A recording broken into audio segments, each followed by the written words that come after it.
Hello everyone! Before we get to the tutorial on making rosettes, the Daughters of Norway welcomes you to the virtual Viking festival. I and my sisters of the Hulda Garborg Lodge love taking part in this festival every year.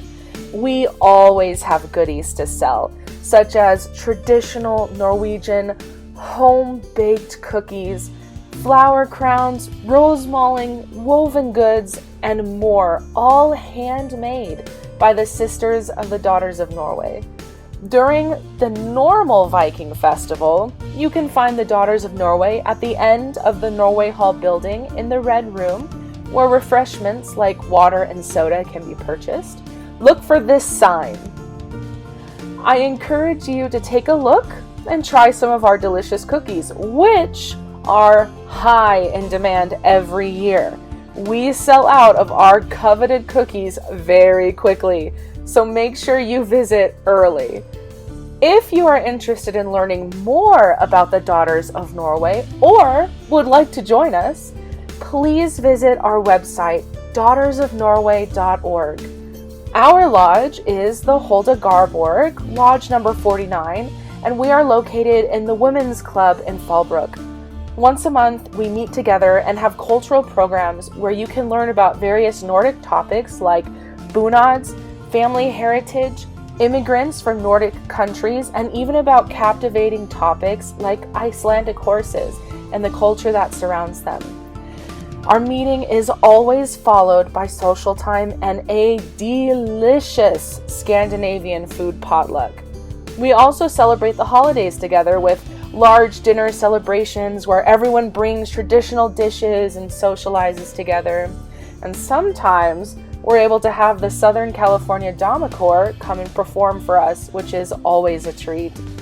We are like family, and it's amazing to connect with other people who share your heritage and passion for Nordic history and Nordic American life.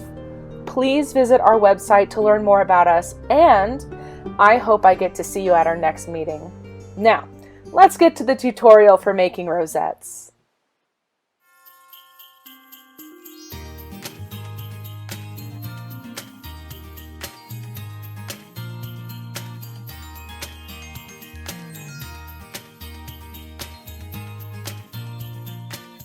Cooking making is a tradition of many nations, and Norway is no exception. During Christmas, Norway has a tradition known as the 7 sorts of cookies. Every year, 7 different types of cookies are made for Christmas. Christmas is a very important holiday, and it brings warmth and cheer to an otherwise cold and dark winter. Back in time, Norway was a poor nation, so people had to get creative with how they made Christmas special if they were not one of the rich.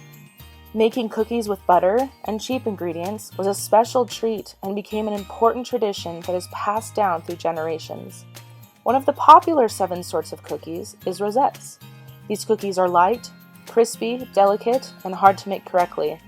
They are deep fried using irons to create the mold and usually sweetened with powdered sugar on top. We are going to show you how to make rosettes for yourself and create or continue a beautiful tradition from our heritage. Hi, my name is Danielle Carlson. I am a member of both the Daughters and the Sons of Norway. Hi, I'm Jessica. I'm a member of the Daughters of Norway. And we are here to teach you how to make rosettes. So I'm going to show you some of the tools that you need in order to properly make rosettes. First, you're going to need a pot that is deep enough to deep fry things in. We actually bought a deep fry set specifically for making rosettes. I like this because it's very light and it's made of aluminum. I got that on Amazon. Now, another thing that is very important for making rosettes is being able to monitor the temperature of the oil. So we have a thermometer that we can stick in the oil while we're frying the rosettes. And of course, we have the handy dandy rosette rescuing tongs. So you need something that you can get the rosettes out of the oil with if they happen to pop off the iron. Now, of course, another thing that you need to make rosettes are the irons. So I have this set, You can find this generally at any local Scandinavian store. For me, that would be the Little Viking in Old Town Temecula. They also sell online. If you don't have something like that, you can find these usually in a place like Amazon, generally for around $20 to $25. Now, inside this, you will get the holder with prongs. You will get little cups like this to make a different kind of dessert with. And then of course you have the rosette irons, which screw on right there. Now the other thing that I really like about this set is that it comes with recipes.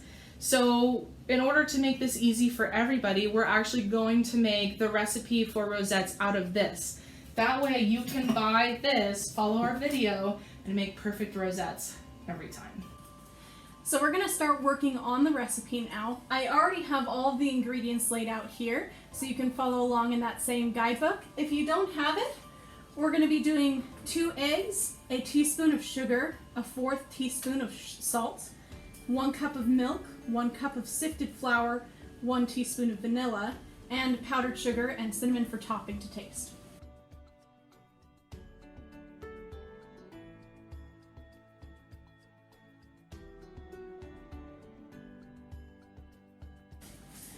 So if you're reading through the directions, you'll see that it says you want to not overbeat the eggs specifically. So when I get started, I like to simply break the yolks and not actually beat them. I start with the sugar and then the salt and simply mix those in lightly.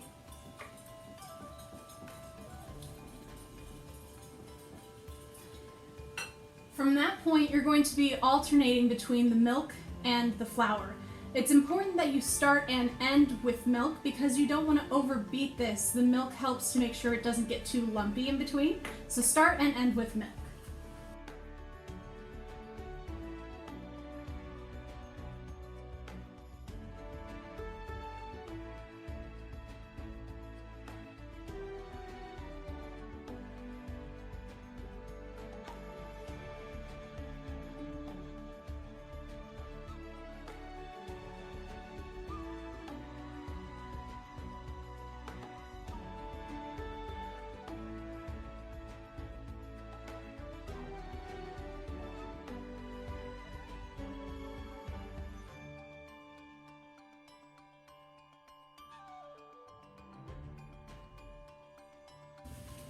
When you finish mixing in the flour and the milk, it should look quite a bit like a pancake batter. Make sure to smooth it out all the way, but try to whisk slowly so that you don't overbeat. Once it's all incorporated, you can add your vanilla and give that a few stirs to incorporate that as well.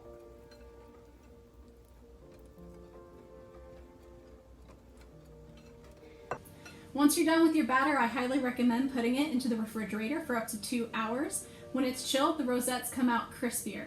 Also make sure to give it 1 or 2 stirs once it's out and during the cooking process because it does come separated.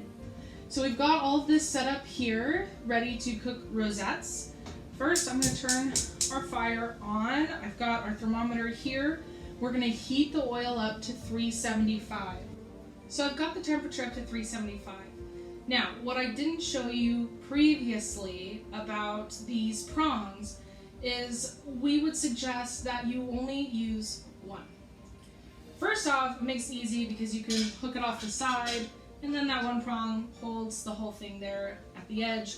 But we've found that when you use both prongs at the same time with 2 molds, it just messes the cookies up and we're not sure why. Now, I'm going to put this in here just for a little bit because you always want your iron to be at the proper temperature. So I'm going to let it reheat for a few seconds. I'm going to check my temperature, which is looking good. And take this, tap it on my paper towels, put it in the batter, pick up, and there we go again. When you drop it into the fryer, it's going to bubble a lot. And then it's going to slowly stop bubbling. And so there's 2 ways that you're going to know that it's done. One, it's going to be a tannish brown color instead of this glossy cream color, and it's not going to be bubbling as much. Now, that's one of the reasons why we really like this light silver pan. I think it's aluminum. We like it because it is a light silver. So when the bubbles start going down as the cookie is frying, it's easier to see the color of the cookie. However, if you had a darker pot or pan that you were cooking the rosettes in, it wouldn't be as easy to see how well the rosette is cooking and what color it really is at. So you can kind of pick it up and check it, see how the color is looking. It's looking good, it's still cooking. Now, you will want to cool your rosettes on a pan or a rack like this. You're going to see one side like this, and the other side's going to be like an open back. The open part of the rosette you want to face down while it is cooling. Okay, let's check. And beautiful color. I don't know if the color is coming off right in this camera, but it's gorgeous. Now, the rosette, I should be able to turn it over and it should either just pop off on its own or just take a couple taps. Boom! All right. Okay, so now we're going to show you an up close on how to do these steps. I have my temperature at 375. My iron has been properly heated, and here we go. Ready? Dab, dab, dab. 1, 2, 3. Lift, turn, and straight into the oil. Now you can see that it is significantly less bubbly, so we're just going to do a quick little color check. That looks good. So we're going to take it out, get some of that oil out. Look at that beautiful color right there. Oh yeah. So same thing. I should be able to bring it over here and tap, done. So when you're ready to decorate your rosettes, traditionally you put powdered sugar or confectioner's sugar on it. Now of course the easiest way is to sift it. So tap, tap, tap, tap, tap. Beautiful. We like to be generous. Okay. A little bit for good measure.